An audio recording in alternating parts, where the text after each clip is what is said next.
17-5라는 파트가 있고요. 거기에 보면 이제 유클레오티드 수준에서의 변이에 대한 얘기를 하고 있어요. 잠깐 여기 좀 필기를 좀 해보면 우리가 이제 돌연변이라고 하는 것을 살펴보게 되면 뭔가의 그 정보의 오류가 생기는 것들이 이제 돌연변이죠. 그래서 DNA 상에서 문제가 있어? 그것도 돌연변입니다.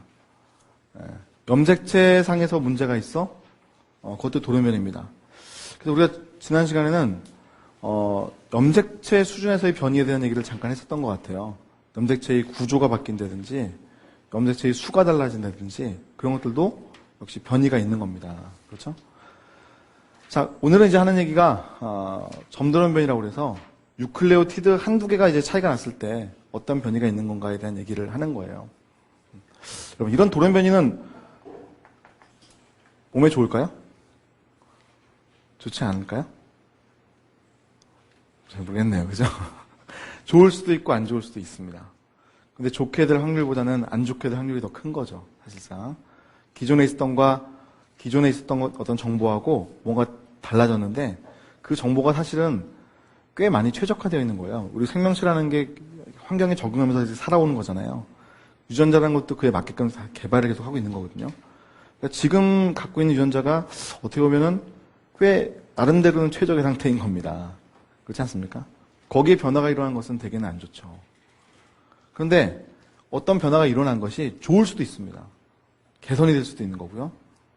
그런 것이 변화가 일어난 게 추후에 환경의 변화, 즉 서식지의 변화에 맞춰서 이미 변화가 일어나 있는 거라면 더 좋겠지. 그래서 돌연변이는 대개는 유해한데 어떤 경우에는 좋기도 하다. 자, 그 중에 점돌연변이라는 걸 이제 보자는 거지. 자, 돌연변이 중에서 우리가 얘기하는 것은 지금 점돌연변이 포인트 뮤테이션. 포인트가 바뀌었다. 유클레오티드 이제 한두 개의 어떤 차이가 있게 됐다. 이런 얘기들이에요. 자, 그런 점돌연변이가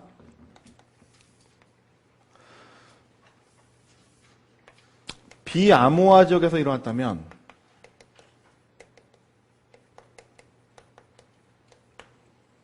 문제가 될까 안 될까? 자, 비암호화 부위. 자, 이거 의미 이해 가세요? 암호화 부위는 코돈이었잖아요. 코돈. 그러니까 코돈 외의 지역에 일어났다. 대체로 뭐 별로 문제될 건 없을 것 같습니다. 다만 예를 들어 가지고 프로모터 지역, 그건 코돈이 아니죠. 그런 지역이라든지 또는 전사에 필요한 어떤 자리라든지 또는 인트론 지역에서도 스플라이싱을 일으킬 수 있는 데 관여하는 지역, 그런 지역에 만약에 변이가 일어났다면 문제가 되긴 하겠죠. 그죠? 그 비암호화 부위는 크게 문제될 것은 없는데 문제되는 지역이 좀 있긴 하더라 라는 거고요.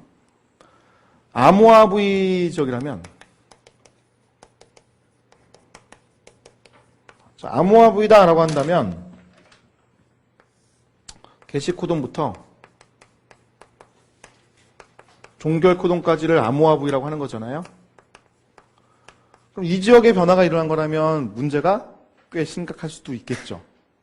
그래서 밑에 거 케이스 암호화 부위에서의 변이는 많은 문제를 야기시킬 수도 있을 것이다.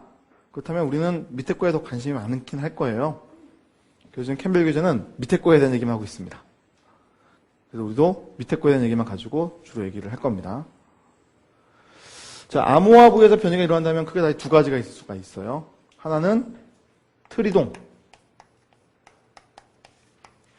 자, 여기서 틀은 번역의 틀을 말합니다. 그래서 코돈, 3개씩 끊는 그 틀이 바뀐다는 겁니다. 그럼 왜 틀이 이동이 될까? 자, 유클레오티드가 한 개 또는 두 개 삽입이 되거나 또는 결실이 된 거예요. 한 개 또는 두 개가 삽입 또는 결실되면 코돈이란 건 3개씩 읽어나가는 건데 변화가 생길 수밖에 없죠. 자, 그림 좀 이따 볼게요. 자, 또 하나는 염기치환. 염기치환이야 말 그대로 바뀐 거죠. 치환.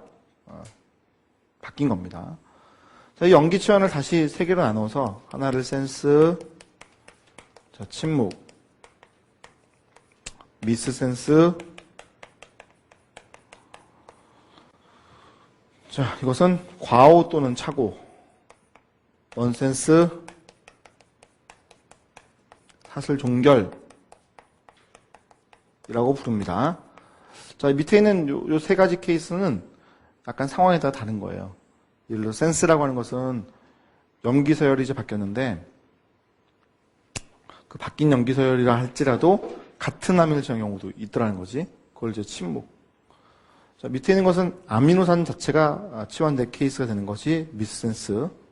세 번째는 종결 코돈이 만들어질 케이스. 이렇게 나눌 수가 있거든요. 자, 이거 이제 그림들은 좀 살펴봐야 되니까 이렇게 네 가지를 좀 볼까 합니다. 자, 여기 이제 슬라이드를 좀 봐주시면 자, 이거는 좀 이따 볼게요. 자, 이 그림 먼저 보겠습니다. 자, 원래 있었던 형태가 이 형태입니다.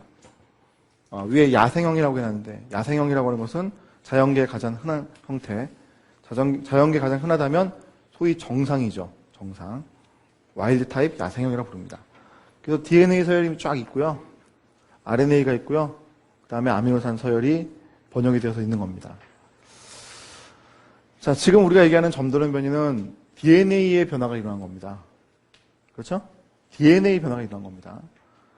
그러면 DNA 변화가 일어나면 전살하게 되면 당연히 RNA도 바뀌죠. 그죠? 그리고 아미노산으로 변형이 될 때 그때에도 변화가 있을 수 있죠. 자, 먼저 트리동이라고 하는 것이 지금 우측에 있습니다. 내용 보니까 여기 삽입되었다. A가 삽입되었습니다. 그러니까 어떻게 됐어요? 삽입되었으니까 TTC가 그 다음에 서열이 있는데 책 보시면 여기에 TTC라는 서열이 TAC 다음에 TTC. 여기 보시면 TAC 다음에 ATTC가 하나 삽입됐죠. 그럼 mRNA라고 하는 것도 역시 뭔가 하나가 삽입이 돼요. 그럼 어떻게 되지? 이렇게 우리가 세 글자씩 읽어나가는 거라고 했을 때 그때 갑자기 여기서 UAA가 만들어지면 끝나버렸죠. 즉 삽입되거나 결실이 일어나게 되면 삽입되거나 결실된 바로 그 자리부터 뭔가 변화가 생기는 거예요. 번역을 할 때. 밑에 있는 거 볼까? 밑에 있는 거 어떻게 됐어요? A가 결실됐습니다. 그러니까 RNA도 U가 결실되었죠? 그럼 결실되었으니까 어떻게 돼요? 세 글자씩 있는 게 여기서는 땡겨졌죠? 땡겨졌으니까 어떻게 했습니까? 글리신이라고 하는 자리에 페닐알라닌이라고 하는 자리에 류신이 들어갔고요. 글리신이라는 자리에 알라닌이 들어간 모습인 거죠. 그러면서 번역이 틀이 바뀌었으니까 뒤에는 코돈이 다 바뀌어가지고요. 예. 완전히 아면 서열이 달라진 거예요. 그렇죠? 그래서 트리동이라고 하는 것은 엄청나게 큰 변화를 가져오는 것 같아요. 그죠? 뉴클레오티드가 하나 삽입되거나 결실되거나 또는 두 개가 삽입되거나 결실되었을 때 큰 변화를 가져옵니다. 자, 여기는 세 개의 염기가 동시에 확 빠진 걸 보여주고 있어요. 종결 코돈부터 게시 코돈 사이인데 세 개가 확 빠졌습니다. 그러면 어떻게 돼요? 여기 조그만 글씨 써 있는데 틀 이동은 없으나 그죠? 세 개가 동시에 빠졌으니까 번역의 틀이 다 바뀐 건 아닌데 중간에 있는 아미노산 하나가 빠져나간 거죠. 여기 내용 보니까 메티오닌 다음에 뭐예요? 리신이 들어와야 되는 건데 리신이 아예 빠져나가고 그 다음은 똑같아요. 페닐알라닌, 글리신, 종결 이렇게 됐죠. 그죠? 그래서 이런 모습이 뭐예요? 염기의 삽입 또는 결실에 의해서 일어나는 건데 하나 또는 두 개가 삽입 결실된다면 뭐가 일어난다? 트리동이 일어난다 이렇게 얘기하는 거지. 자, 이번에는 치환. 자, 여기 보니까 G 대신 A, 즉 이 자리에 G가 있었는데 A가 들어갔나 봐요.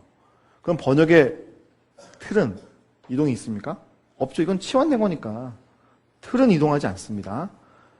그럼 틀은 이동하지 않는데 이 변화가 일어난 이 지역에서만 어떻게 돼요? 코돈이 달라진 거니까 거기에서만 어떤 변화가 생겼겠지. 근데 이 경우는 지금 보니까 세 번째 염기, 즉 코돈의 세 번째 염기에서의 변화를 보여주고 있고 그렇다면 아미노산이 바뀌지 않을 가능성이 큰데 실제로 그랬네요. 그렇죠? 그 세 번째 염기는 바뀌어도 다른 걸로 바뀔 수도 있지만 안 바뀔 수도 있는 거거든. 여기서 안 바뀌었잖아요. 그러면 침묵이라고 지금 우리가 불렀는데 왜 침묵이라고 이름을 잘 지었을까? 잘 지은 거예요, 그거. 아미노산이 서열이 안 바뀌면 단백질은 그대로이기 때문에 DNA 변화가 있다 하더라도 생명체가 살아가는데, 즉 저 단백질이 기능을 하는 데는 아무런 일도 없거든요. 그죠? 그러니까 돌연변이가 일어나는 것 같은데 조용한데? 라는 생각한 거지. 침묵 이렇게 얘기한 겁니다. 자, 침묵이라는 돌연변이는 코돈의 몇 번째 연기에 일어날 가능성이 큰 거예요? 세 번째 연기죠. 아시겠어요? 자, 코돈의 첫 번째와 두 번째 연기에 변화가 일어나면 침묵보다는 자, 이거 미스센스라는 돌연변이 일어날 가능성이 커지는 겁니다. 자, 보니까 여기 보세요. 자, 여기 코돈이라는 게 있는데 코돈의 첫 번째 자리에 G 대신에 A가 들어갔어. 그러면 다른 염기로 다른 아미노산으로 바뀔 가능성이 크잖아요. 바뀌었어요. 글리신이 들어갈 자리에 세린이 들어간 거거든. 그죠? 그러면 요거 하나가 바뀌는 거예요. 치환, 아미노산 치환이 일어난 거죠. 그죠? 자, 그럼 이건 문제가 될까 안 될까? 될 수도 있고 안 될 수도 있습니다. 자, 우리가 예전에 단백질, 아미노산의 20종류를 얘기할 때 분류를 했던 거 기억나십니까? 아미노산 20종류를 분류했었어요. 어떻게 분류했지? 비극성, 극성, 산성, 염기성 이렇게 네 종류로 아미노산들을 분류하지 않았습니까? 그래서 성질이 유사한 게 만약에 들어오게 되면 어차피 아미노산의 성질이 그대로니까 단백질의 형태를 이루는 데는 별 문제가 없을 수도 있는 거예요. 이해가요? 만약에 이 자리에 염기성 아미노산이 와야 되는 건데 산성 아미노산이 와? 문제가 심각할 수도 있지. 자, 대표적인 케이스 보여줄게요. 앞에 있는 그림. 자, 요거 헤모글로빈이라는 단백질을 만드는 거예요. 자, 헤모글로빈이라는 단백질은 어떻게 돼 있어요? 4차 구조 단백질이고 알파 폴리페프티드 2개와 베타 폴리페프티드 2개가 있잖아요. 그죠? 그때 베타 폴리페프티드라고 하는 것을 우리가 보는 건데 그때 6번째 코돈 그 자리에 변화가 생기는 거예요. 자, 야생형 정상 헤모글로빈이라는 표현이에요. 정상 헤모글로빈은 CTTGAA. 그때 RNA 만들어진 것은 위에 가닥을 주형으로 썼나 보죠? GAA가 만들어졌고 그 자리에 글루탐산이라는 산성 아미노산이 들어가 있는 겁니다. 전화 무슨 전화예요? 산성 아미노산 음전화. 자, 여기 남모양으로 되어 있죠? 남모양. 남모양이라고 하는 것은 자, 헤모글로빈이 얘는 이렇게 동그래가지고 약간 움푹 펴여지는 구조를 가지고 있는데 남모양이라고 하는 것은 이렇게 낫처럼 생긴 모양처럼 바뀌는 거예요. 그래서 우리가 겸형 이렇게 부르기도 합니다. 겸형. 겸이라는 것은 낫. 그래서 낫처럼 생겼다. 이렇게 표현을 겸형 이렇게 얘기하기도 하죠. 그러면 적혈구라는 것이 이렇게 원래 동글동글하면 어떻게 돼요? 모세혈관 그 좁은 공간을 마음대로 잘 돌아다닐 수가 있어요. 근데 겸형 이렇게 되어 있으면 찌그러져 있기 때문에 모세혈관 이런 데 걸려가지고 잘 혈액순환이 잘 안 될 수도 있고 또 저게 잘 파괴되기 때문에 항상 이제 헤모글로빈이 부족한 상태를 겪을 수도 있단 말이에요. 근데 이런 변화가 이제 왜 생기냐면 이 적혈구 하나 안에는 헤모글로빈이 2억 5천만 개나 들어있거든요. 헤모글로빈이 2억 5천만 개나 들어있어요. 그 2억 5천만 개 헤모글로빈이 원래는 정상 헤모글로빈 떨어져 있어야 돼요. 4차 구조 단백질하면 이렇게 되어 있는데, 그죠? 이런 애들이 안 붙어 있는 거야. 왜냐? 요 글루탐산이라고 하는 요 마이너스 차지가 요 바깥쪽에 이렇게 위치를 하고 있거든요. 서로 마이너스 차지니까 안 붙어요. 아시겠어요? 따라서 이 헤모글로빈 단백질이 뚝 떨어져 있으니까 둥그스름하게 전체적으로 형태가 나오는데 얘를 보게 되면 자, 남 모양 얘는 진짜 딱 하나의 변화예요. 염기소를 딱 하나 바뀌었어. 그죠? 자, 그러니까 RNA가 바뀌었는데 아미노산도 바뀌었어. 자, 이거 뭐예요? 발린이라고 읽어요. 발린. 자, 발린이나 아미노산은 소수성이야. 소수성. 그러면 원래 여기 마이너스 자리가 들어갈 자리에 소수성이 있어요. 물과 친하지 않은 애들. 그럼 소수성 애들끼리 어떻게 되지? 자, 이런 애들은 소수성이니까 나도 소수성, 너도 소수성, 소수성 애들끼리 우리 기름끼리 뭉쳐 이런 거 비슷하잖아요. 서로 붙어요. 그러면 적혈구 안에 헤모글로빈이 2억 5천만 개가 있는데 다 붙는 거야. 사슬을 형성해. 그러다 보니까 장력이 생겨가지고 이렇게 휩니다. 그래서 적혈구의 모양 자체를 바꾸죠. 그래서 딱 하나의 염기가 바뀌었는데 그 결과 단백질의 어떤 구조가 바뀌고 걔들이 서로 연합해가지고 세포 자체의 형태를 바꿔버렸죠. 그죠? 그건 이 사람에게 안 좋은 상황을 유발한 거예요. 빈혈에 시달릴 거고요. 각각의 장기들의 혈액 공급이 원활하게 안 될 거니까 문제점이 상당히 많이 발생할 수가 있죠. 그죠? 그래서 겸상 적혈구 빈혈증이라는 것을 걸리게 된 얘가 미스센스 예로 우리 살펴볼 수가 있지. 그죠? 하지만 만약에 이 자리에 그럼 뭐 예를 들어 가지고요. 글루탐산이 안 들어가고, 자, 뭐 예를 든 겁니다. 자, 아스파르트산이 들어갔다고 봅시다. 만약에. 그럼 어떻게 되죠? 마이너스가 똑같이 마이너스잖아. 그러면 별다른 변화가 없을 수도 있겠지. 따라서 미스센스룸이라는 것은 일단 아미노산이 치환된 걸 미스센스라고 봐요. 근데 그 치환되었을 때 얘가 안 좋으냐 좋으냐는 상황에 따라 다른 겁니다. 근데 뭐로 예측하기 쉽냐면 전혀 다른 성질을 가진 아미노산이 바뀌었어? 그런 기능을 잃어버릴 가능성이 큰 겁니다. 근데 같은 비슷한 종류의 아미노산이 바뀌었어? 그러면 기능이 유지될 가능성이 큰 거다라고 우리가 추론하면 됩니다. 아시겠죠? 자, 우리 시험 문제에서는요, 추론형이라는 그 문제가 이런 거예요. 자, 요거 뭐예요? 1번. 글루탐산은 산성이다. 이건 지식형이에요. 아시겠어요? 자, 그런데 물어보는 거예요. 자, 여기 글루탐산이라는 게 있는데, 여기 아스파르트 바뀌면 어떻게 될 것 같아? 네, 그건 추론형이죠. 아시죠? 그러니까 추론형은 좀 자기가 지식을 꽤 알고 있는 가운데, 이거를 적절하게 유추해낼 수 있으면 되는 거예요. 아시겠습니까? 그러려면 이제 이러한 지식들을 우리가 꽤 많이 외우고 있어야지. 아미노산도 분류를 다 할 수 있어야 되는 거고. 그래서 제가 외우라는 것들은 무조건 외우시는 게 좋은 거예요.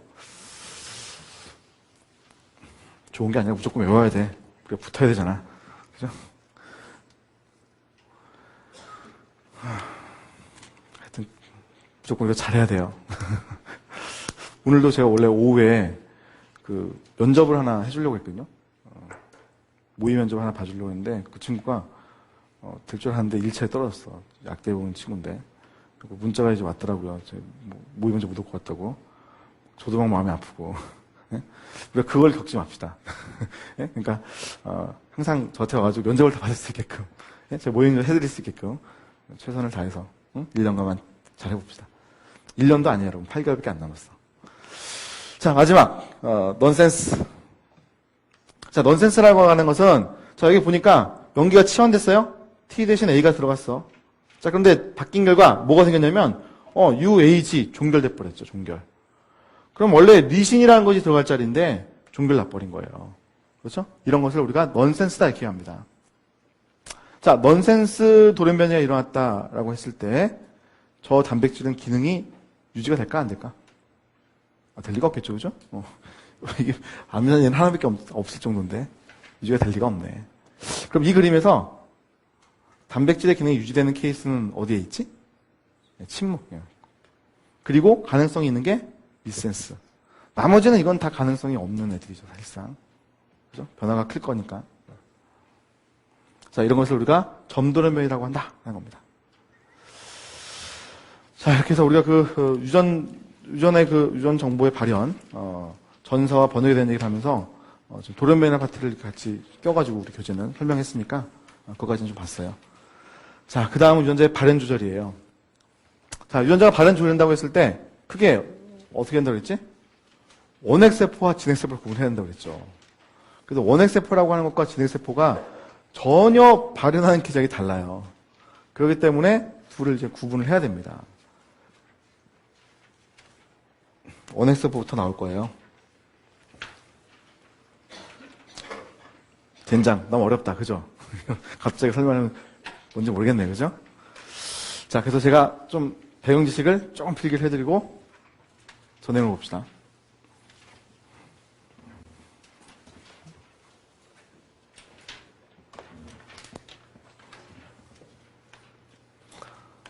자, 원핵세포의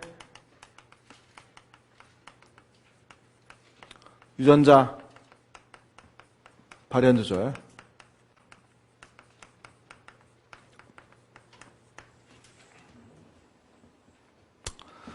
자, 원핵세포의 유전자 발현 조절은 오페론이라는 단위로 이루어지게 되어 있습니다.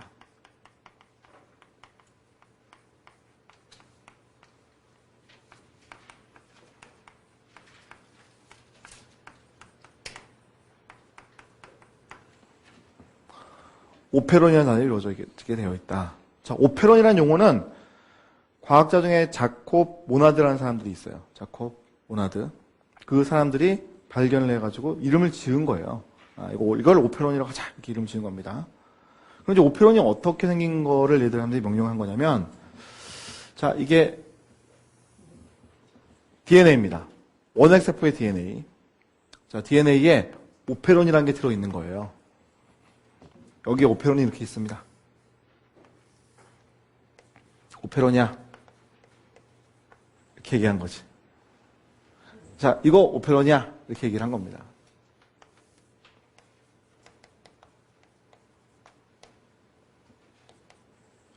아시겠어요? 그러니까 이게 중간에 이렇게 있는 게 오페론. 그럼 우리 아까 DNA는 유전자가 이렇게 있다고 그랬잖아요. 그러지 않았습니까? 그런데 얘는 좀 오페론이라고 제가 적어놨습니다. 원의 세포는 유전자라고 하는 게 이 안에 들어가 있습니다. 자, 우리 유전자가 전사가 될 때 RNA 쪽부터 붙는 자리 뭐라고 했더라? 전사가 시작되는 부분? 프로모터. 그래서 프로모터라고 하는 게 오페론에 들어가 있어요. 오페론이라고 하는 걸 구성 성분을 이제 보는 건데 첫 번째는 프로모터.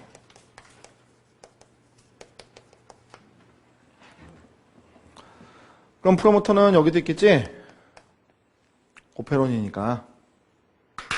그 다음에 바로 다음 칸에 뭐가 있냐면 작동자라는 게 있어요. 작동자. 여기도 있겠지? 자, 그 다음에 그 뒤에 유전자들이 들어가 있어요. 자, 이 유전자들은 뭐 지금 그림에 그린 것처럼 뭐 3개일 수도 있고, 자, 이 그림에 그린 것처럼 5개일 수도 있고, 개수가 여러 개야. 그래서 이런 애들이 뒤에 유전자가 들어가 있습니다. 여기도 유전자들이 들어가 있는 거죠. 자, 전다 종결자는 또 잘 표현하지 않는다고 그랬는데, 이 제일 끝에는 전다 종결자가 있다고 보시면 되겠습니다. 끝에는 전사 종결자가 있는 거예요.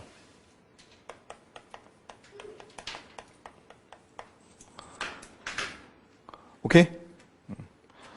자, 그러면 여러분 전사는 어디서부터 어디까지 일어나는 게 전사일까?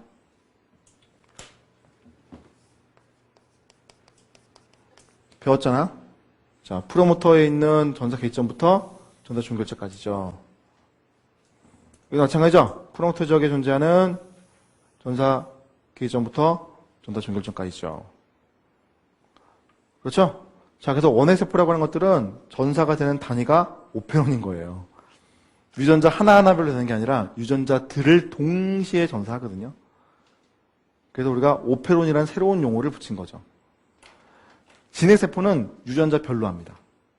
그래서 진핵세포는 유전자 하나에 프로모터와 전사 종결자가 다 있는 거예요.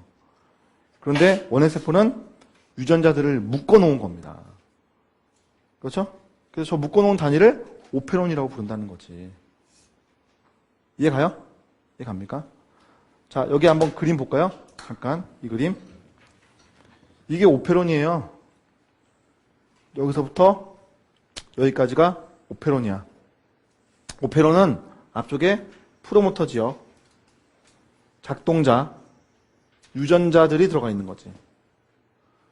그렇죠? 전사가 일어나게 되면 프로모터 지역을 인식해가지고요. 그 지역에 있는 전사 개시점부터 전사 종결점까지 전사가 일어나는 거잖아요. 그렇죠? 그러면 이게 지금 하나의 mRNA인데 그 하나의 mRNA에 유전자들이 동시에 여러 개가 들어가 있죠. 자, 여러분. 제가 아까 계속 강조했잖아요. 전사가 시작되고 끝나는 부분이 있고 번역이라는 것은 그 안에 있다. 번역 개시와 번역 종결이라는 게 있죠. 그죠? 자, 번역은 누가 하는 거예요? tRNA가 매개를 해서 리보솜에서 일어나는 거라고 했어요. 그래서 그 리보솜이 이 mRNA가 있을 때 여기에도 붙고 여기에도 붙고 여기도 붙는 거야. 3군데. 붙는 자리가 3군데가 있어. 그러면 어떻게 돼? 게시 코드원, 종결 코드원이 각각 나타날 수 있죠. 그게 원의 세포의 특징. 그래서 하나의 mRNA에 유전자가 여러 개 있다. 왜요? mRNA 하나라 할지라도 번역이란 것은 달리 일어나는 거잖아. 리보솜이 붙는 자리가 3군데가 있으니까 어떻게 돼? 각각 게시 코드원, 종결 코드원 존재하고 단백질이 3개나 만들 수 있죠. 그래서 우리가 유전자들이라고 표현할 수 있는 겁니다. 이해가요? 자, 다시 일로 와봅시다. 자, 그래서 유전자들이라는 게 이렇게 있는 거예요, 양쪽에. 그래서 얘가 번역이 되게 되면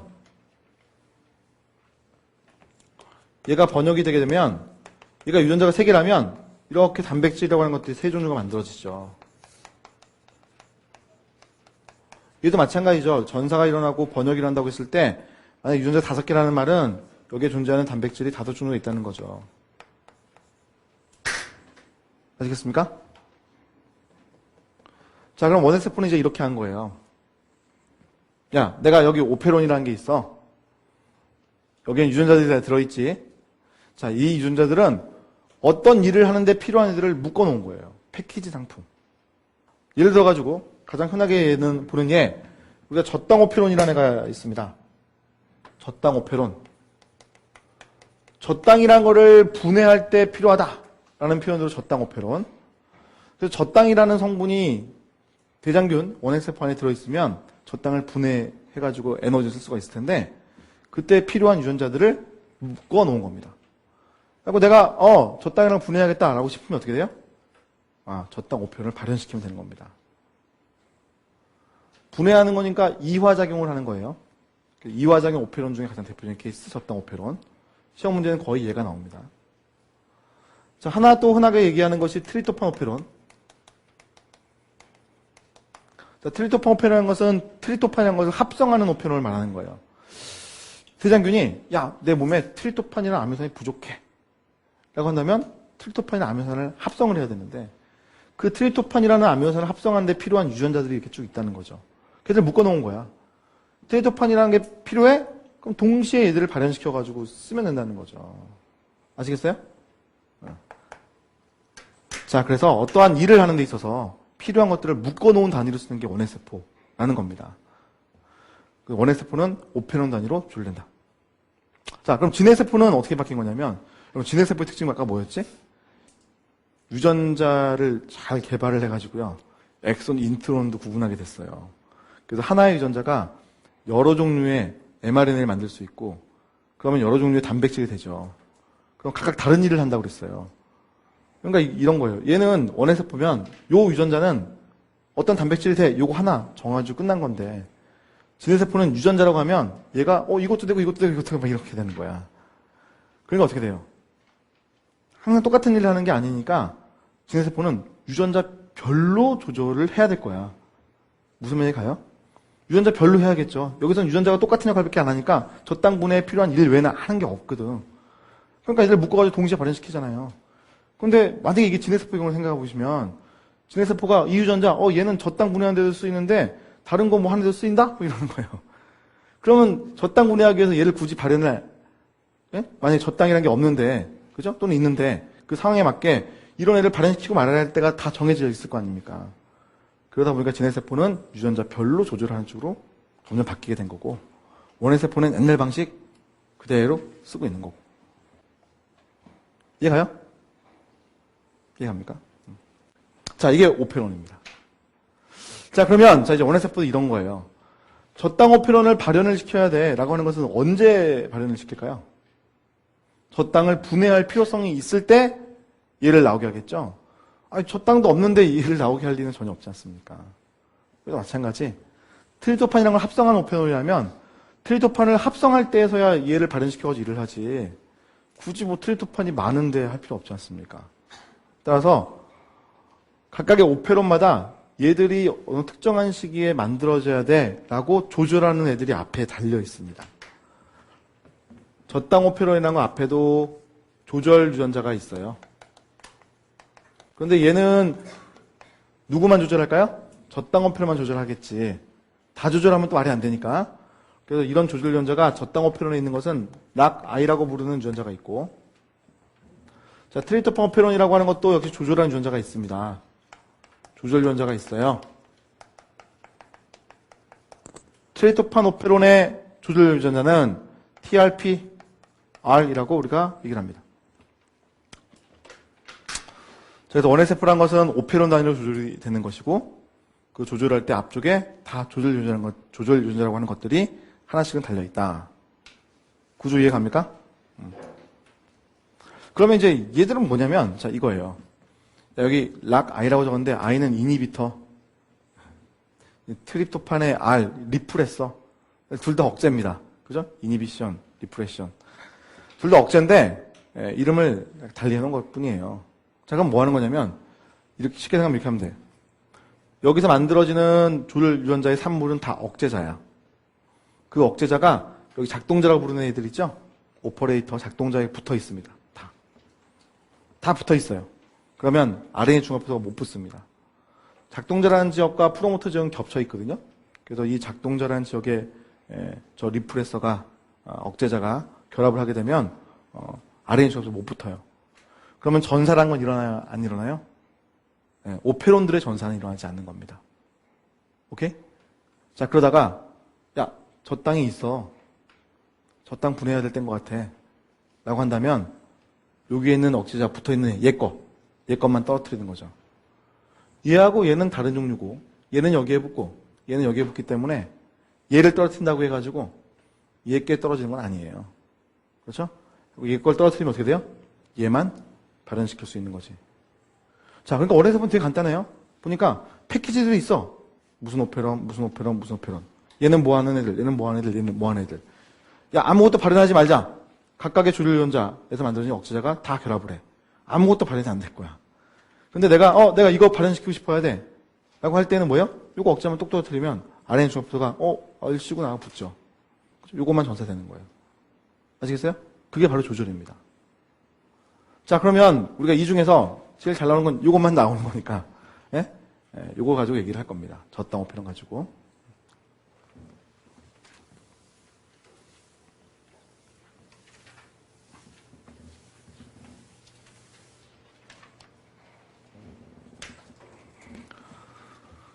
자, 이렇게 이제 배지가 있어요.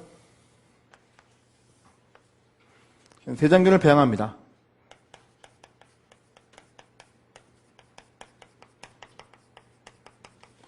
이때 배지 안에 영양 성분을 집어넣었는데 하나가 포당이고 다른 하나가 이제 젖당이에요.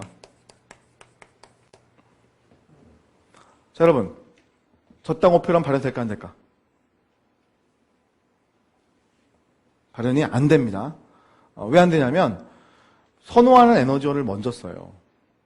우리도 여러분 음식을 먹으면 여러분 그거 알잖아. 우리가 운동하면 지방을 사실 없애고 싶어서 운동하는 게 사실 큰데 우리가 인위적으로 하는 것은 그때 꽤 많이 운동을 해야 지방 태운다고 상식적으로 알고 있잖아요.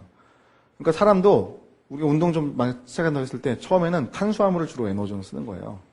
시간이 꽤 지나가야 20분 정도 지나야 지방을 에너지원을 쓰는 거잖아요. 그죠? 똑같이 대장균이라고 하는 것도 에너지원을 쓸 때 포당을 먼저 쓴단 말이에요. 이게 1차 에너지원이야.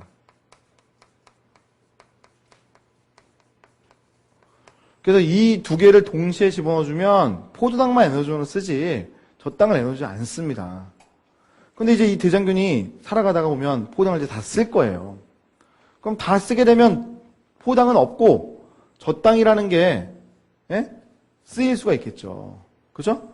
그래서 우리가 이와 억제작용이라는 기작을 통해 가지고 젖당이 분해된 걸 막고 있다가 포도당을 다 쓰고 나면 이와 억제작용이라는 게 풀리면서 요걸 이화작용할 수 있는, 즉 젖당을 분해해서 에너지를 쓸 수 있는 기작이 일어나게 되는 거죠. 그래서 얘를 이제 우리가 2차 에너지원이라고 얘기하는 거예요. 그러면 대장균이라는 놈이 정확하게 뭘 알아야 돼요? 얘가 뭘 알아야 되지? 포도당이 없음과 그죠? 젖당이 있음을 알아채야 이 2차 에너지원인 젖당 오페론의 발현을 일으키는 거잖아요. 그죠? 라고페놀이라고 하는 젖당 오페론의 발현을 그제서야 일으키는 거지. 그럼 대장균이 어떻게 포도당이 없음을 눈치를 챌까? 어떻게 젖당이 있음을 눈치를 챌까? 그걸 가지고 얘기를 해보자는 겁니다. 자, 여기 이제 슬라이드로 와봅시다. 자, 내용을 보니까 뭐 하나의 사실을 먼저 보여주고 있는데 조절 유전자 락I라고 하는 것이 유전자예요. 얘가 전사와 번역이 되면 억제자라는 단백질이 만들어져요. 그 억제라는 단백질은 늘 존재를 하고 얘들은 그림에 있는 것처럼 작동자의 결합을 딱 하는 겁니다. 그럼 작동자의 결합하고 있으면 RNA 중합부가 못 붙는 거니까 전사가 안 되죠. 그렇죠? 자, 밑에 있는 그림 보시게 되면 자, 이건 젖당이 있음을 알아채는 기작입니다. 젖당이 있음을 알아채는 기작입니다. 자, 락I라는 조절 유전자에서 단백질 만들었을 때 이 억제자라는 녀석이 작동조에 결합할 수 있는 구조를 원래 갖고 있는데 젖당이 많아지면 자, 이거 알루락토스라고 불리우는 물질이 생성이 돼요. 젖당이라는 성분의 이성질체입니다. 젖당이 많아지면 저것이 소량으로 만들어져요. 알루락토스 부분에. 그래서 젖당이 있으면 얘가 이렇게 억제에 결합을 해가지고 구조를 이렇게 바꿉니다. 그럼 구조를 바꾸니까 못 붙죠. 그죠? 그럼 RNA 중합소가 붙을 수가 있어서 전사가 일어납니다. 그럼 전사가 일어나게 되면 RNA로부터 각각 단백질이 만들어지니까 젖당을 분해할 수 있는 일을 할 수 있게 되는 거죠. 자, 지금 요 그림은 무엇을 인지한 그림이에요? 젖당이 있음을 인지한 그림인 겁니다. 그죠? 그럼 포당 없음도 인지해야 되잖아요. 자, 포당 없음은 요 아래에 주어서 붙는 기작이 있어요. 잠깐 이제 다음 그림 보면. 자, 이거예요. 자, 이것은 포당이 없음을 인식하는 기작이에요. 포당 없음. 자, 포당이 없으면 대장균 체내에 자, 이거 CAMP라고 하는 물질이 많아져요. 본 적도 있죠, 우리. 사이클릭 AMP라는 애. 자, 요게 포당이 없으면 많아집니다. 그럼 얘가 옆에 보면 CAP라는 단백질 보이시죠?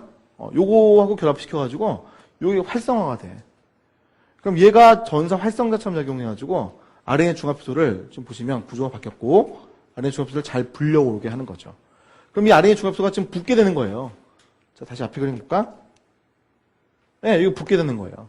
여기서는 지금 표현 안 돼 있습니다만 이거 억제자라는 것을 못 붙게 하는 것과 RNA 중합소가 붙어야지 젖당 전사가 일어나는 건데 그 두 가지 기작을 자, 억제가 떨어뜨린 것은 뭐예요? 젖당이 있음. RNA 중합소가 붙는 것은 포당 없음을 하는 거죠. 그죠? 그래서 젖당이 있는데 포당이 없어? 그 경우에만 전사가 가능하다. 이렇게 얘기를 하는 거예요. 오케이? 자, CAP라는 이 용어는 캐타볼릭 액티베이터 프로테인. 그거 약어예요. 이화작용 활성화 단백질. 그래서 이화작용을 하는 오페론이니까 젖당 오페론. 역시 똑같이 얘가 작용할 수 있죠. 그래서 CAP라는 것이 활성화하는 게 특징. 이건 뭐 외우는 것도 뭐 어렵진 않을 것 같아요, 여러분. CAP. 이화작용 활성화 단백질 다 적어줄 거니까, 시험 문제에서는요. 그러면 젖당 오페론이 발현되려면 이화작용 활성화 단백질이 활성화돼야 되지 않겠어요? 네. 불활성화되면 안 되죠, 그죠? 근데 활성화되냐, 불활성화되냐, 이거 맨날 물어보는 거니까, 뭐 어려운 거 아니에요. CAP가 결합하면, 분해되는 걸 촉진된다.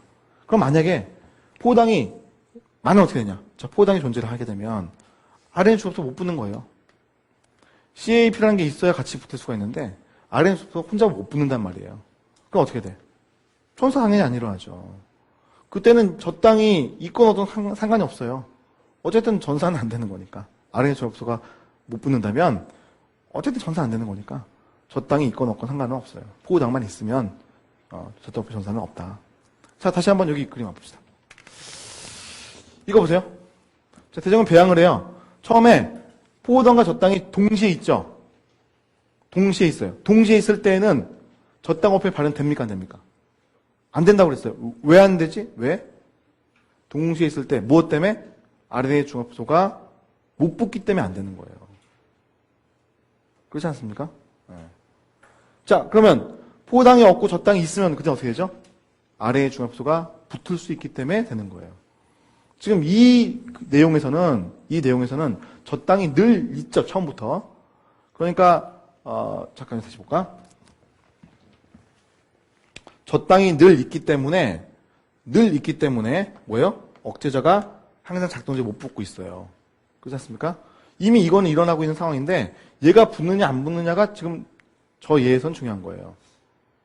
이해가요? 그러니까 우리가 케이스를 막 나눌 수가 있잖아요. 포당과 젖당이 다 있는 케이스, 포당이 없는 케이스, 젖당이 없는 케이스, 둘 다 없는 케이스 이렇게 나눌 수 있지 않겠습니까? 그때 어떤 일 때문에 안 되느냐에 대한 얘기를 하고 있는 거라고 생각하시면 돼요. 지금 이 내용에서는 두 가지 케이스밖에 없거든요. 그렇죠? 포당과 젖당이 다 있는 케이스, 그 다음에 포당은 없고 젖당이 있는 케이스만 얘기하는 거예요. 아시겠죠? 그럼 왜 그때 라고페 전사가 안 되느냐 이걸 얘기하고 있는 거죠. 즉 둘 다 있을 때는 뭐예요? RNA 접소가 못 붙기 때문에 그래요. 그죠? 포당이 없어지면 어떻게 돼요? 그 RNA 접소 붙기 때문에 전사가 되는 거예요. 아시겠습니까? 만약에 둘 다 이제 다 썼어. 그러면 거기까지 갈 일은 없겠지만 둘 다 썼어. 포당도 없고 젖당도 없어. 어떤 일이 일어나죠? 젖당 오페 전사는 젖당 오페론의 발현은 당연히 안 일어나는데 이유 뭐예요? 포당이 없으면 RNA 중합표는 붙을 수 있을 텐데, 그죠? 젖당이 없기 때문에 억제자가 막고 있죠. 잠깐 해볼까요? 2일이죠. 그죠? 2일이죠. 포당하고 젖당이 둘 다 없어. 둘 다 없으면 어떻게 돼? 얘는 여기 붙어. 그죠? 포당이 없으면 CAAP가 활성화할 테니까 여기 붙으려고 할 거야. 얘는 붙으려고 하는데 얘가 붙지. 그래서 안 되는 거예요. 그래서 우리가 케이스별로 알 수가 있죠. 어떨 때 뭐가 일어나는지를 정확하게 알아야 돼. 불과 4가지밖에 없어. 정리해드릴까요? 자, 포당이라는 것과 젖당이라는 것 같이 얘기를 하는 거예요. 얘가 있고 얘가 있어. 자, 라고페론이라고 하는 것 전사돼 안 돼. 안 되죠. 이유 뭐야? 왜? 자, 포당이 있어버리면 CAAP가 활성화되지 않기 때문에 RNA 중합표소가 못 붙어요. RNA 폴리머레이즈가 결합하지 못하잖아.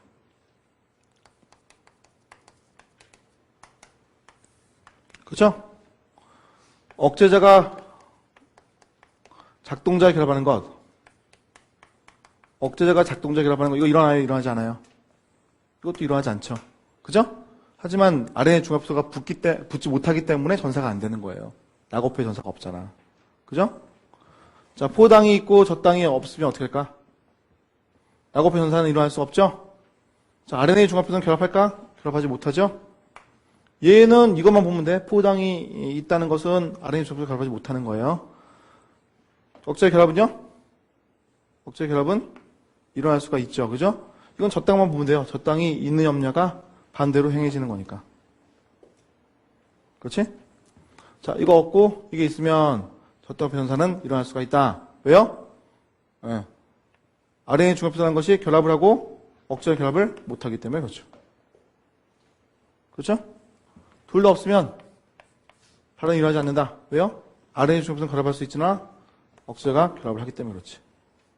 그렇죠? 이해가요?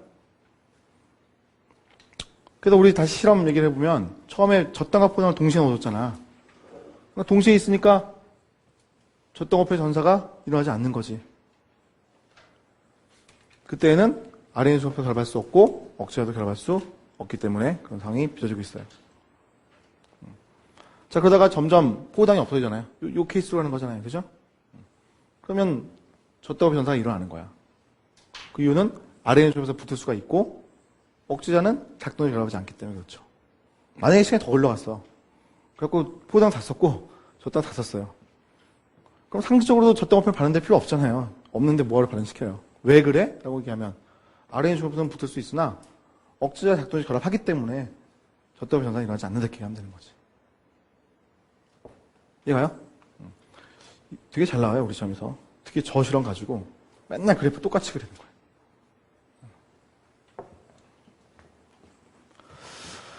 자, 그럼 이렇게 해서 우리가 원핵세포에서의 유전자 발현 조절을 얘기한 거예요. 오페런이라는 걸 가지고 어떻게 활용하는지를 봤습니다. 자, 이번에는 진해세포를 볼 거예요. 자, 여기 앞에 봅시다. 오페런 얘기 있어요? 없죠?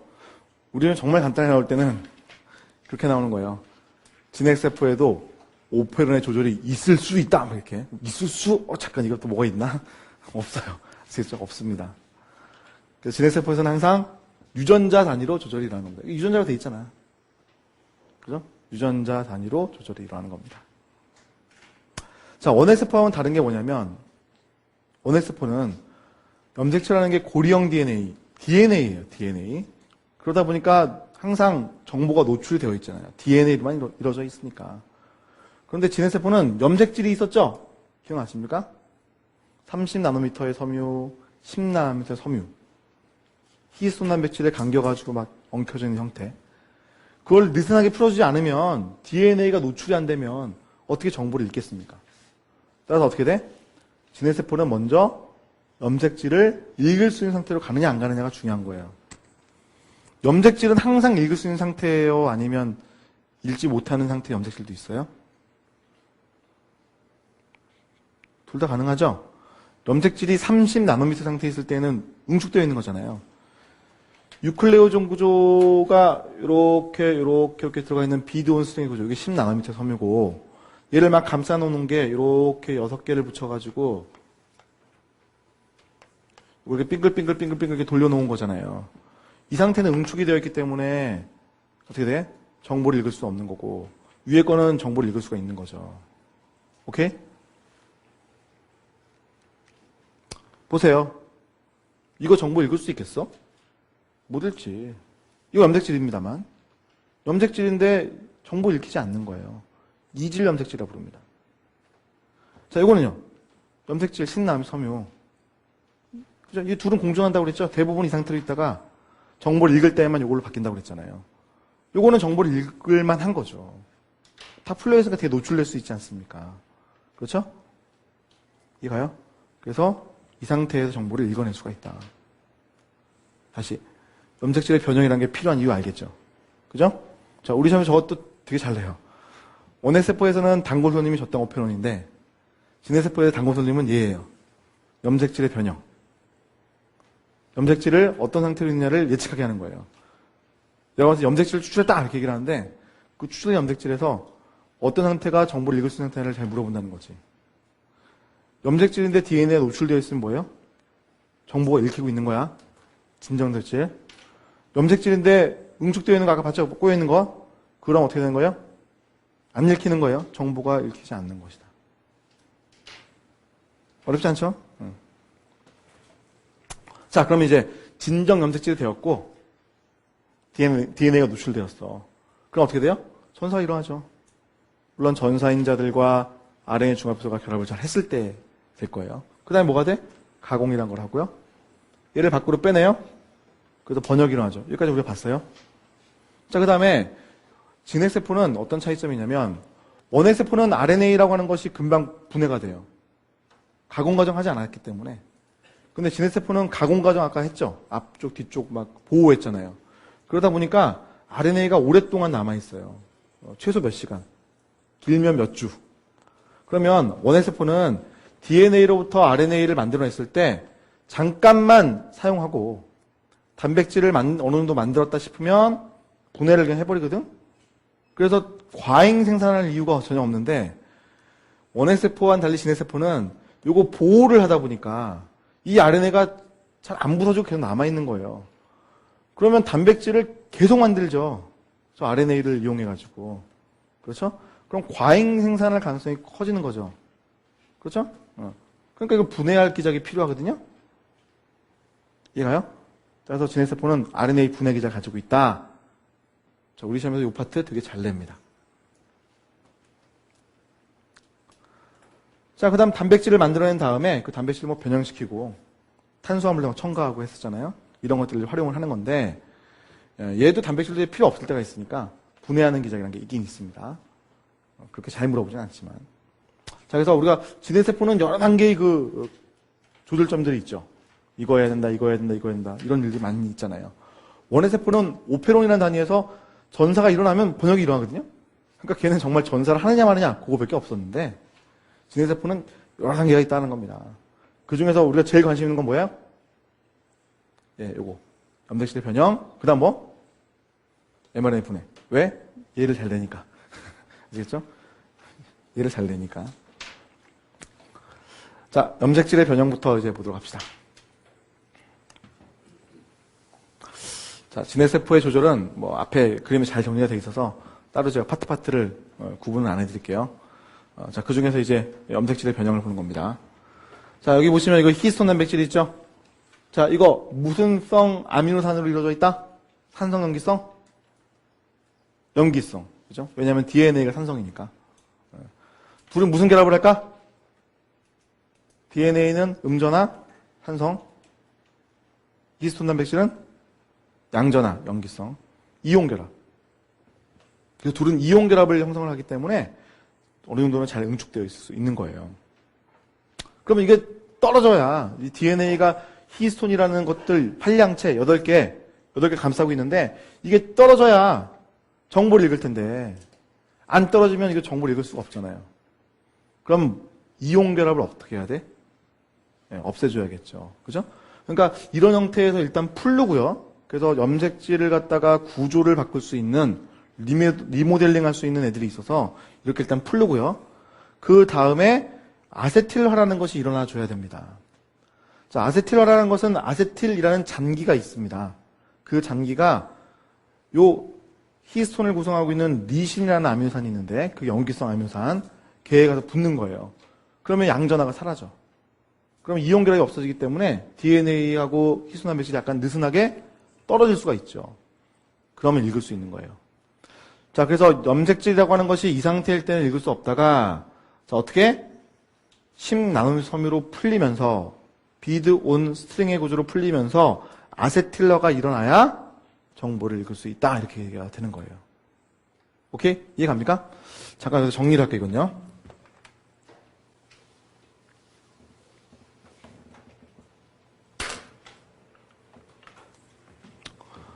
자, 우리 진핵세포의 발현 조절을 얘기를 하고 있어요. 그죠?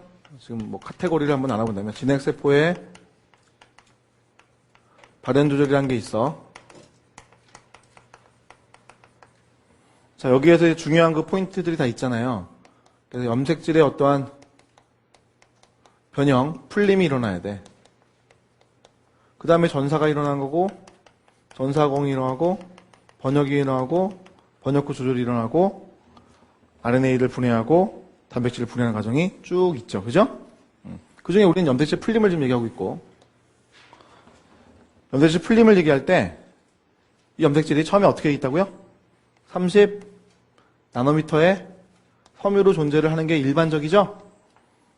분열할 때 분열기를 빼고는 항상 염색질 상태로 존재한다고 그랬어요. 분열의 휴직이나 감기에서. 그때 이 30나노미터 섬유로 존재를 하는 거예요. 그러다가 이 30나노미터 섬유가 이제 10나노미터의 섬유로 바뀌어야겠죠? 그죠? 그럼 그때 바뀔 때 뭐 한다고요? 구조를 변경시켜야 돼. 그래서 염색질 크로마틴 리모델링 재구성 이렇게 표현합니다. 재구성 리모델링 시킬 수 있는 컴플렉스 복합체가 존재하기 때문에 이렇게 일단 풀을 수 있어요. 자, 그 다음에 10나노미터 섬유가 된 다음에는 얘가 더 풀려서 DNA가 읽힐 수 있어야 돼요. 그렇죠? DNA가 유전 정보가 노출되는 상황까지 가야 한다는 거지. 그죠? 이때 무슨 일이 일어난다고? 아세틸화가 일어난다는 거지. 아시겠습니까? 그래서 이 DNA 노출되는 상황까지 가야 정보를 읽죠.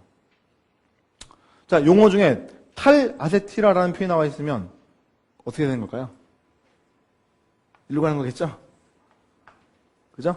그러니까 아세틸기가 빠져나간다라는 표현으로 탈아세틸화 이렇게 얘기하기도 하는데 탈아세틸화는 저쪽으로 가서 결국은 번역이 안 되는 쪽으로 가는 거예요.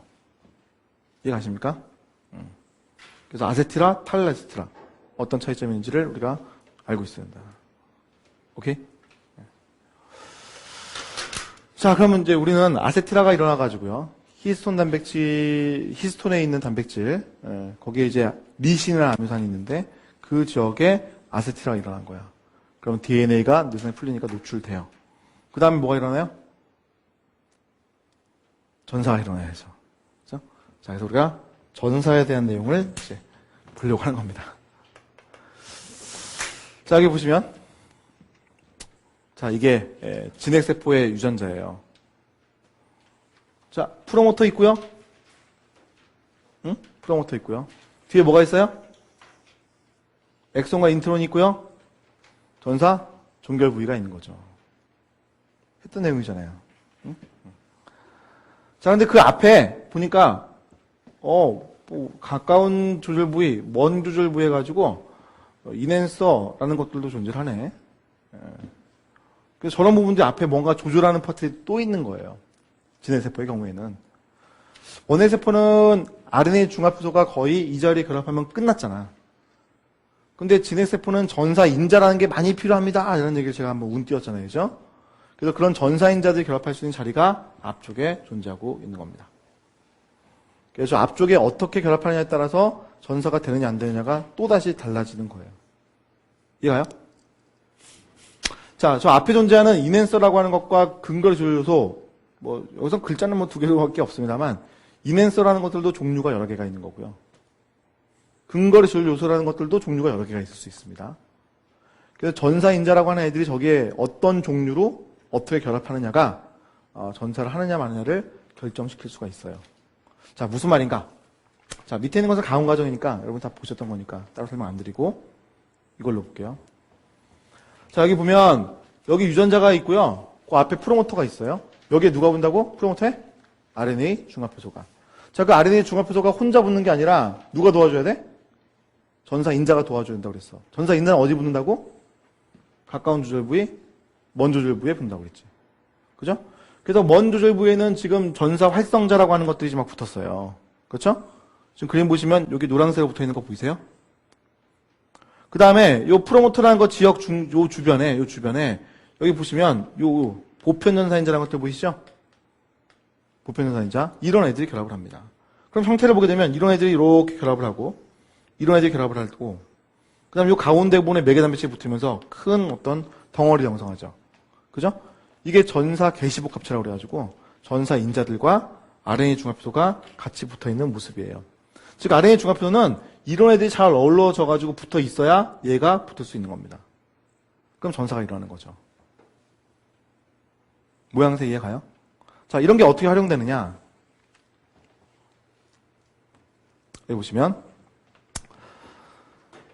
자, 한 사람에 있는 모든 세포는 유전자를 동일한 걸 다 가지고 있어요. 그래서 간세포가 되었건 눈에 있는 렌즈 세포가 되었건 유전자는 동일하게 알부민 유전자, 크리스탈 유전자를 양쪽에 다 같이 가지고 있는 거예요. 그런데 간에서는 알부민 유전자만을 발현시켜가지고 혈액에다가 이 알부민 단백질을 만들어서 공급을 해주고요. 요거 눈세포에서는 알부민 단백질을 발현시킬 필요가 없으니까 요거는 발현 안 시키고 크리스탈린이라는 유전자를 발현시켜서 눈의 렌즈를 만드는 데 쓰는 거예요. 그럼 그게 조절이 돼야 되잖아요. 그죠? 자, RNA 중합효소라고 하는 붙는 것은 프로모터인데 그 프로모터 앞쪽에 존재하는 가까운 조절 부위와 먼 조절 부위를 비교했을 때 어때요? 구성이 두 유전자가 다르더라는 거죠. 지금 보시면 구성이 다른 거를 색깔로 표현했습니다. 사실은 염기 서열이 다를 텐데 색깔로 그냥 알겠게 표현했어요. 그리고 간에서는 각각의 요 자리 노란색, 회색, 빨간색 자리 결합할 수 있는 인자들을 갖고 있는 거예요. 같은 색깔로 표현했네. 반면 렌즈 세포에서는 전사인자라고 하는 애들, 전사 활성자라는 애들이 다른 렌즈로 구성이 되어 있는 겁니다. 그럼 결국 이런 애들 결합을 해가지고 형성을 할 수 있는 전사계시복합체는 간에서는 알부민 단백질만 일어나고 렌즈 세포에서는 크리스탈린 유전자만 일어나는 거지. 이해가요? 그럼 각기 다른 유전자를 발현시킬 수 있는 거잖아요. 이해갑니까? 자, 그래서 유전자가 동일하게 있다 할지라도 세포별로, 지금 보시는 건 세포별로 또는 시기별로도 가능합니다. 시기별로 어떠한 전사인자가 존재하느냐에 따라서 전혀 다른 유전자가 발현될 수 있다라는 거죠. 그죠? 그게 진핵세포의 특징입니다. 응? 자, 이거는 우리가 봤죠? 다음 그림 이제 보기 전에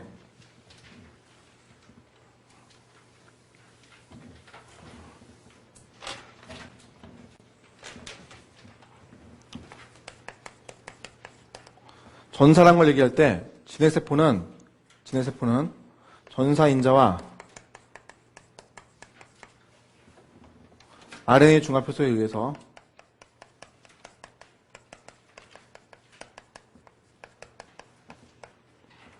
결합을 했을 때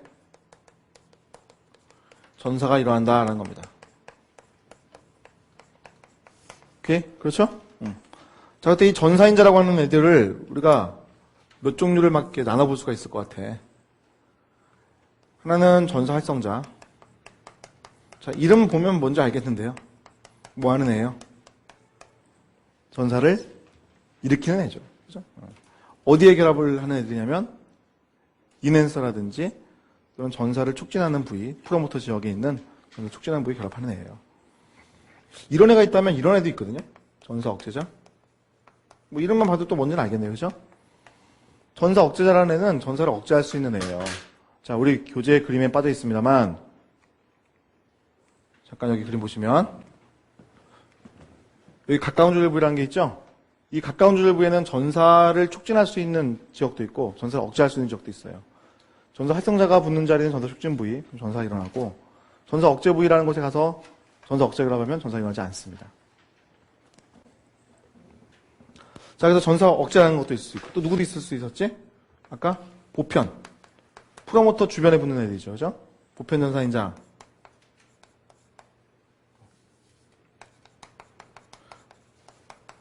자, 전사 활성자와 보편 전사인자를 묶어주는 가운데 있는 애들도 있었죠. 매개자들.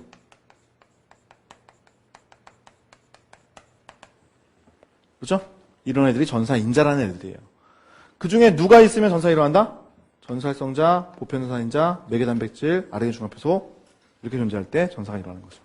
전사 억제가 있으면 전사가 일어나지 않는 거죠. 얘들의 종류는 세포별로 다 다르다. 발현하는 시기별로 다 다르다. 이렇게 표현하는 거죠.